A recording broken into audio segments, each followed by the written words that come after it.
Muy buenas noches. Vamos a continuar con el tema de tendencias actuales en farmacología y farmacoterapia renal, organizado por la Institución Especializada en Ciencias de la Salud, IPEC-Salud. El tema a tratar hoy día enmarca básicamente a la insuficiencia renal. En la insuficiencia renal vamos a comentar temas como la fisiopatología y los reajustes de dosis de ciertos medicamentos de mayor utilización en esta área. Entonces, vale recalcar que esta patología se ha vuelto muy frecuente en nuestra sociedad. Hemos podido observar el incremento del número de clínicas enfocadas a la diálisis, a los procesos renales en última instancia. Entonces, vamos a iniciar en primer lugar definiendo a la insuficiencia renal. En el cursor nos enmarca la insuficiencia renal. La insuficiencia renal vamos a definirla, ¿no?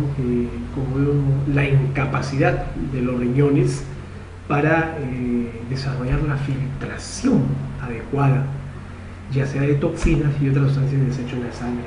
Entonces, cuando el riñón no tiene la funcionalidad correcta, entonces no va a filtrar, no va a eliminar correctamente esas sustancias de desechos y toxina, y estas, en base a su lipofilia, van a acumularse en las zonas de alta afinidad por el tejido adiposo. Entonces acá tenemos que puede ir al sistema nervioso central y a otros órganos de alta producción. Entonces esta acumulación puede generarse una toxicidad si estamos hablando de la acumulación de las sustancias de desecho. Entonces es la incapacidad de los riñones. Pero nosotros tenemos dos tipos de insuficiencia renal: la aguda, como tenemos aquí en el cursor, y tenemos la crónica en la derecha. La insuficiencia renal aguda se define como la pérdida de la capacidad de los riñones para eliminar residuos y concentrar orina. Entonces, ¿qué quiere decir? Que en una insuficiencia renal los riñones no pueden eliminar los residuos de desecho, ni tampoco pueden concentrar la orina, pero no se ve afectada el contenido de electrolitos, sin perder los electrolitos. Solo dos aspectos claves: incapacidad para eliminar la sustancia de residuos o los residuos y para concentrar la orina, pero los electrolitos los mantiene intactos.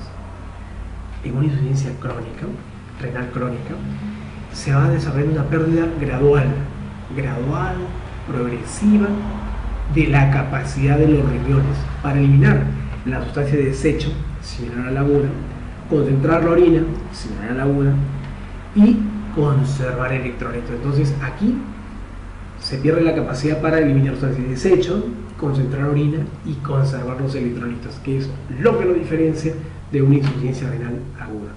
Entonces, principalmente en una crónica hay una pérdida gradual y progresiva de la funcionalidad del riñón, y lo que lo diferencia de una aguda es que en la crónica no se conservan los electrolitos, mientras que en la aguda sí se conservan los electrolitos. Vamos a conversar de la insuficiencia renal aguda, y básicamente vamos a ver cómo se genera esta enfermedad. Bien, en primer lugar, lo que tenemos que enfocarnos es que hay una disminución del flujo sanguíneo renal. Entonces, al haber una disminución del flujo sanguíneo renal, quiere decir que va a entrar menos volumen de sangre por la arteriola aferente hacia el glomérulo para la filtración adecuada. Entonces, al reducir este flujo, se disminuye el consumo de oxígeno, porque al llegar menos sangre, hay menos oxígeno, y se reducen ciertas bombas como son las ATPase. Por ende, se reduce la reabsorción de sodio en los túbulos proximales. Esto trae consigo que se aumente la carga de sodio.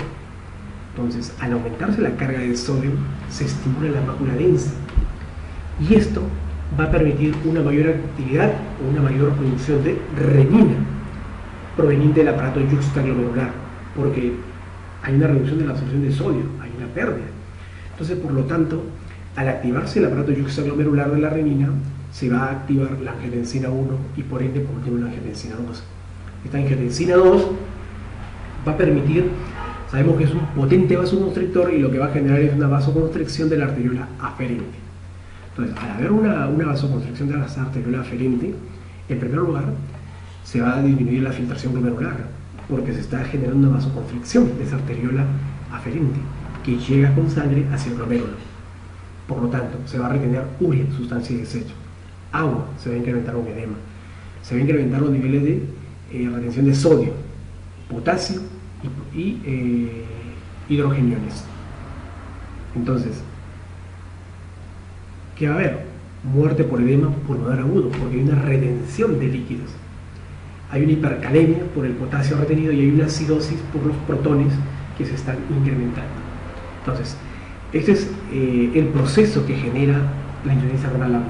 Todo parte de una disminución del flujo sanguíneo renal y por ende hay una menor retención de sodio que trae consigo la activación de la renina en el aparato extraglomerular y nos trae como última instancia la activación de un potente vasoconstrictor como la angiotensina 2, que va a generar una vasoconstricción de la arteria aferente y por ende disminución de la filtración glomerular.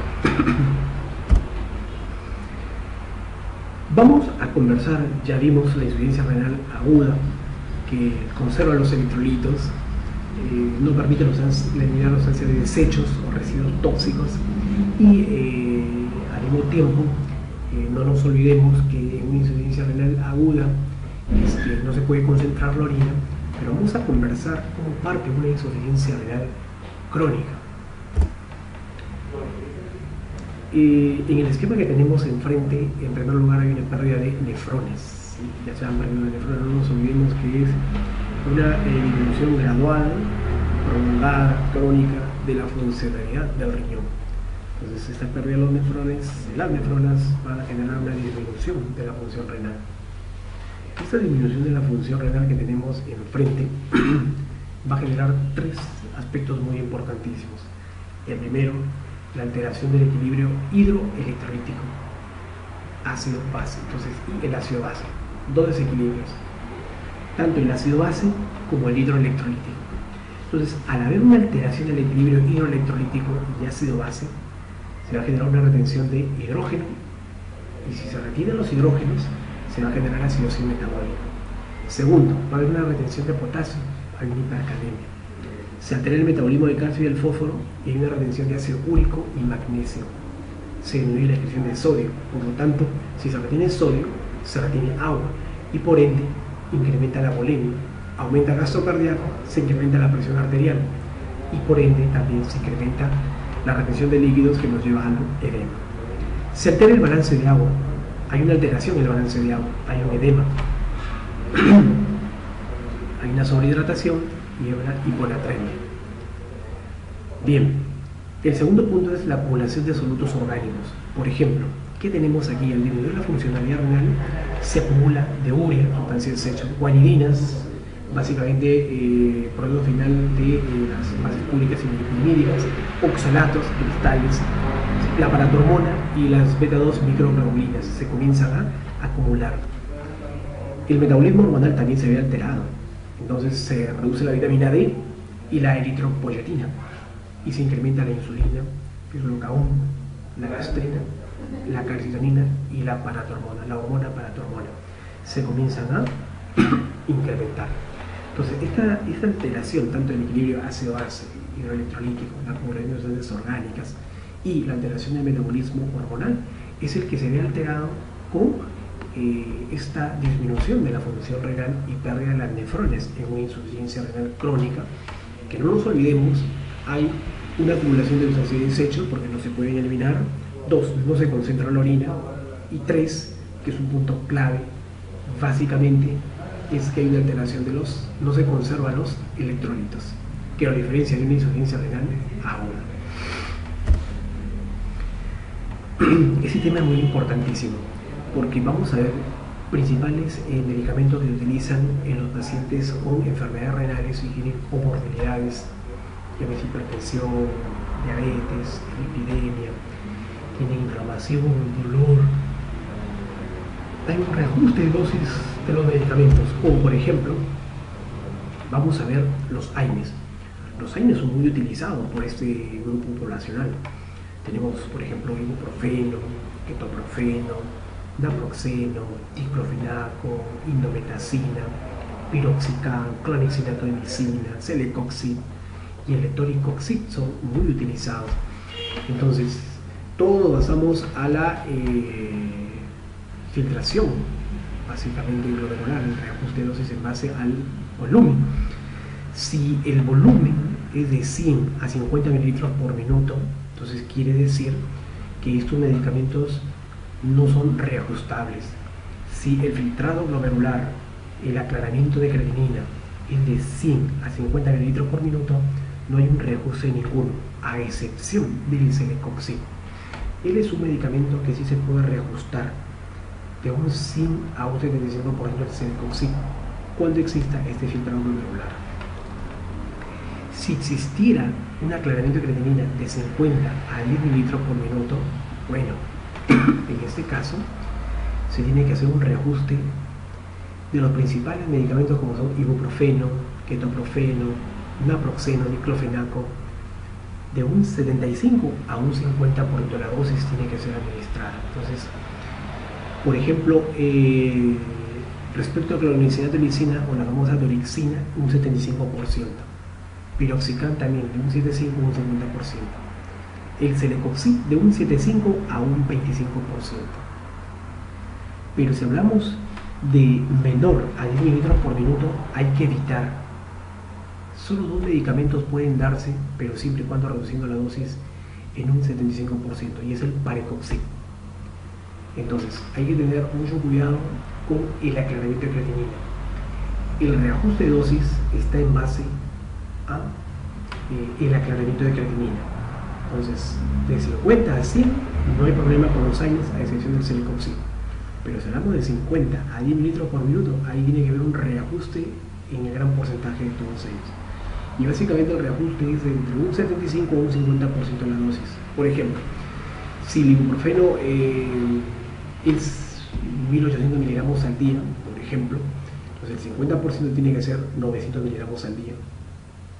Si el ketoprofeno es 150 miligramos al día, entonces el 50% tiene que ser 75 miligramos al día. Si el diclofenaco es 150 miligramos al día, el 50% tiene que ser 75 miligramos al día. Se reduce entre un 75 a un 50%. Y hay que tener mucho cuidado cuando el aclaramiento de creatinina es menor a 10 mililitros por minuto. Ahí se suelen evitar generalmente los AINES.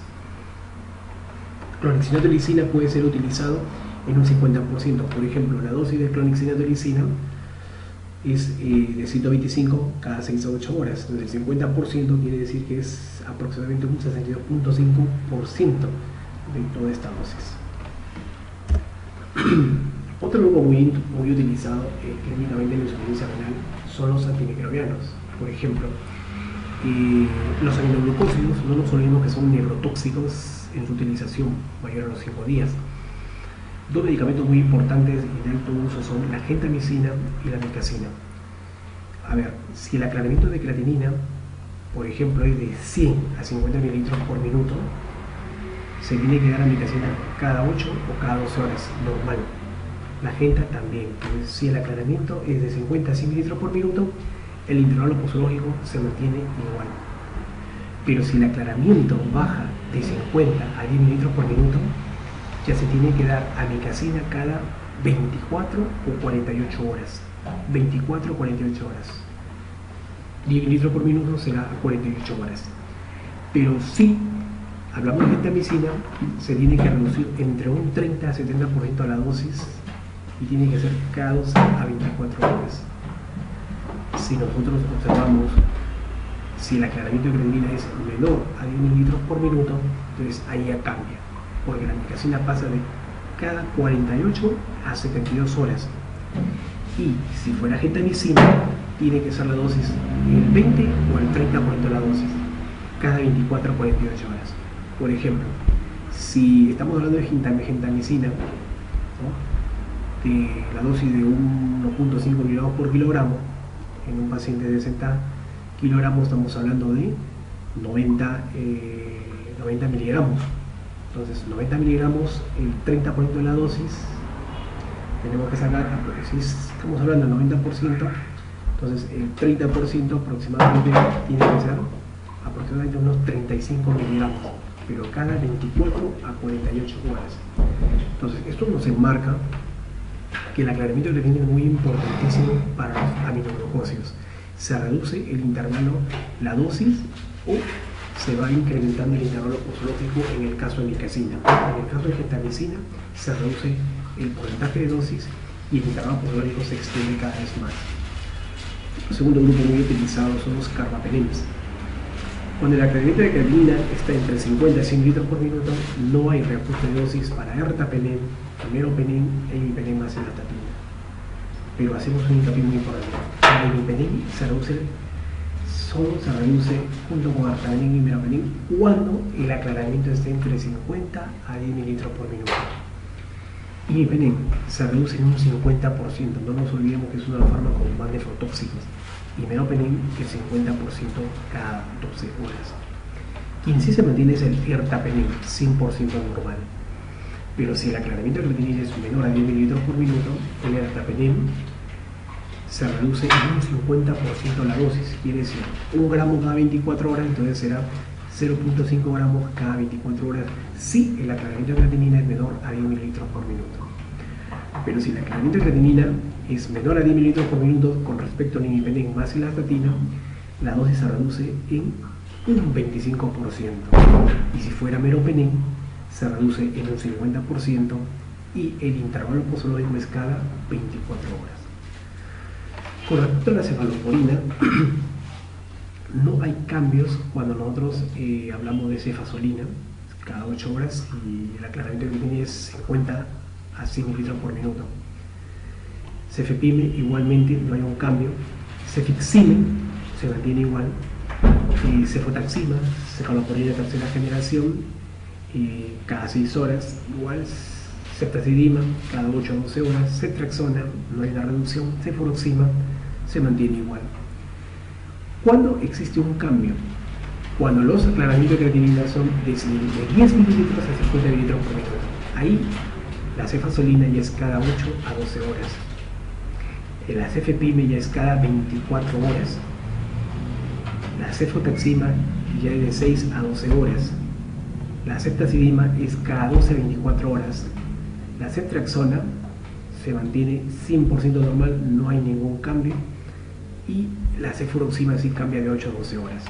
Entonces podemos observar que las cefalosporinas, la ceftriaxona es la única cefalosporina que no es reajustable su dosis en una insuficiencia renal o cuando el aclaramiento de creatinina es menor a 50 a 10 mililitros, ahí hay un cambio.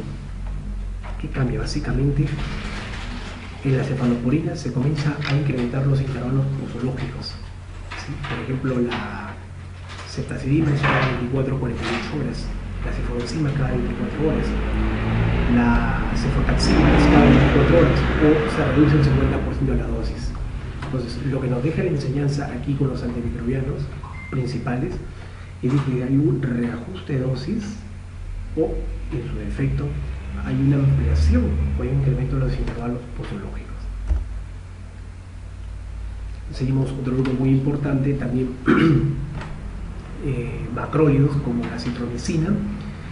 No hay un reajuste de dosis cuando haya una insuficiencia renal, cuando tengamos acitromicina.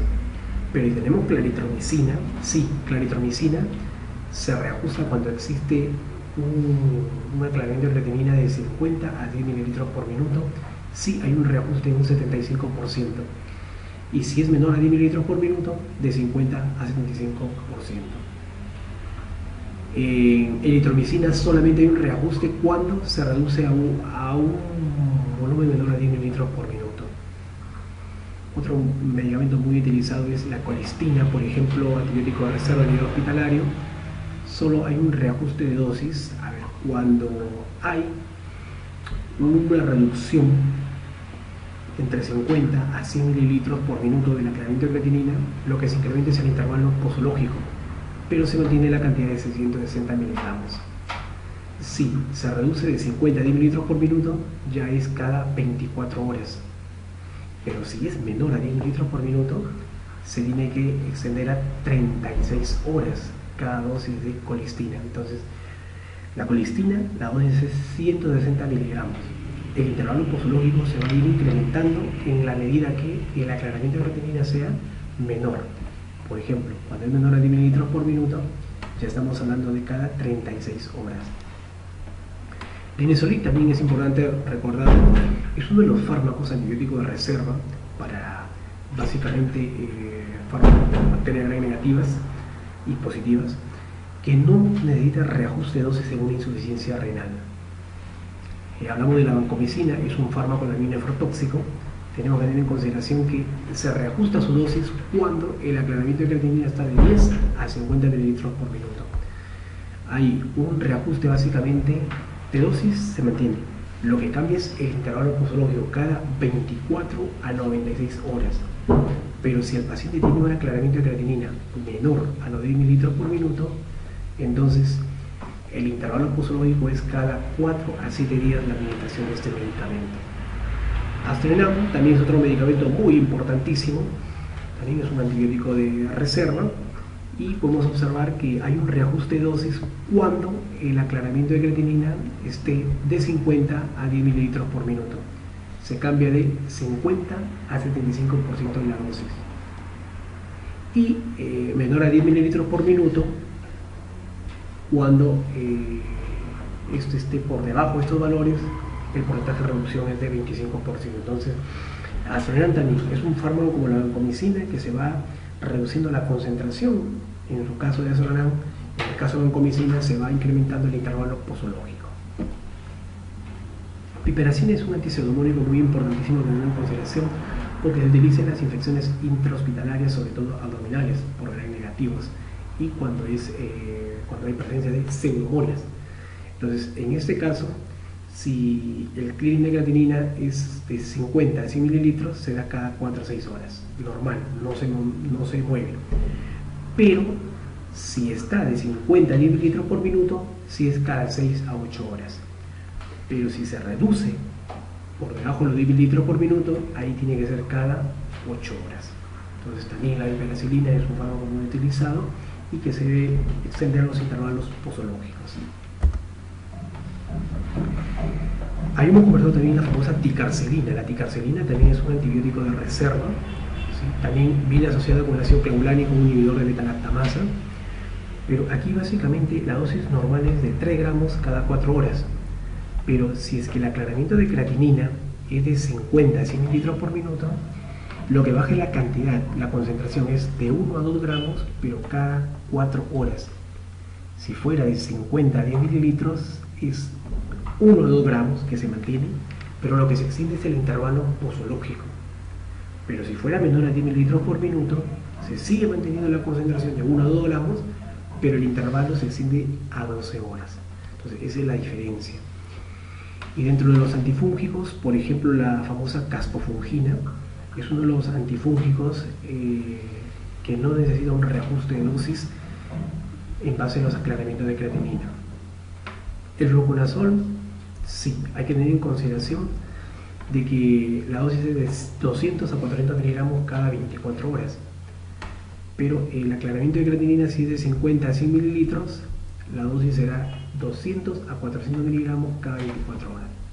Si se sigue reduciendo el aclaramiento, será 100 a 200 miligramos. Baja la concentración, pero el intervalo se mantiene. Y si va debajo de los 10 mililitros por minuto, seguirá la concentración en 100 a 200 miligramos cada 24 horas. Entonces, estos son los medicamentos, los ya antifúngicos utilizados. Aquí tenemos los reajustes de dosis en base al aclaramiento de creatinina. También tenemos otro tipo de fármacos, como son los fármacos opioides. En los fármacos opioides, básicamente tenemos los utilizados, como son tramadol, morfina, buprenorfina, meperidina, oxicodona y fentanilo. Entonces, si el aclaramiento de creatinina está de 50 a 100 mililitros por minuto, básicamente se mantienen el 100% todos, a excepción de oxicodona, porque con oxicodona se tiene que reducir a un 50% de la dosis y hay que titular. Y el resto se mantiene en el 100%. Pero si el aclaramiento de creatinina va de 50 a 10 mililitros por minuto, se comienza a reducir la dosis de codeína hacia un 75%. De tramadol ya no se da cada 8 horas, sino cada 12 horas. De morfina se reduce un 75%. De la famosa buprenorfina no se mueve. Es el único opioide que no se ve un reajuste de dosis cuando exista una insuficiencia renal, aguda o crónica. La meperidina sí hay que incrementar el intervalo posológico cada 6 horas, y el fentanilo, un fármaco muy utilizado, se tiene que reducir un 75% el porcentaje de dosis. Cuando los opioides son administrados y el aclaramiento de creatinina es menor a 10 mililitros por minuto, la codeína se reduce en un 50%. Si hablamos nosotros del tramadol, se debe evitar el uso del tramadol cuando el aclaramiento de creatinina es menor a los 10 mililitros por minuto. Asimismo, morfina se reduce en un 50% cuando el cliente de creatinina es menor a 10 mililitros por minuto. La meperidina se debe reducir a un 50%. Y el fentanilo también se tiene que reducir en un 50%. Entonces, los fármacos opioides están en relación su concentración y su intervalo posológico en base al aclaramiento de creatinina. Cuando baja del 50 a menores de 10 es donde se comienza a reducir e incrementar los intervalos posológicos. Otros grupos muy utilizados también son los antihipertensivos, ¿no? Por ejemplo, la famosa furosemida para los edemas es uno de los fármacos que no necesita un reajuste de dosis, aquí en esta fase, como la furosemida. Otro de los fármacos utilizados también en esta fase tenemos, por ejemplo, el famoso atenolol. El atenolol, ¿qué es lo que se debe hacer? Cuando el aclaramiento de creatinina es de 50 a 10 mililitros, se reajusta el 50% de la dosis y el intervalo se extiende a 48 horas. Si se reduce a 10 mililitros por minuto, entonces la concentración baja 25% de la dosis y es cada 56 horas. El famoso labetalol, carvedol, que son antihipertensivos mixtos porque bloquean tanto receptor alfa como beta, no necesitan reajuste de dosis. No necesitan un reajuste de dosis. Cuando nosotros hablamos de los famosos checas o ARA2, que son muy utilizados, si existiera un aclaramiento de creatinina de 50 a 100 mililitros, hay que hacer un reajuste del 100 al 75% de la dosis. Pero si el aclaramiento va menor o es de 50 a 10 mililitros por minuto, el porcentaje de reducción es de 50 a 25% de la dosis. Y el intervalo posológico es cada 12 a 18 horas. Del enalapril igualmente se tiene que reducir en un 100 a 75% de la dosis si es que el aclaramiento es de 50 a 10 mililitros por minuto. El losartán se mantiene en 100%, pero si el aclaramiento de creatinina reduce a 10 mililitros por minuto, entonces el captopril tiene que ser reducido en un 12.5% y se tiene que dar cada 24 horas. El enalapril se reduce en un 50% de su dosis, el lisinopril de un 50 a un 25% de su dosis, y el famoso losartán se tiene que dar a 25 miligramos al día, quiere decir aproximadamente la cuarta parte, cada 24 horas.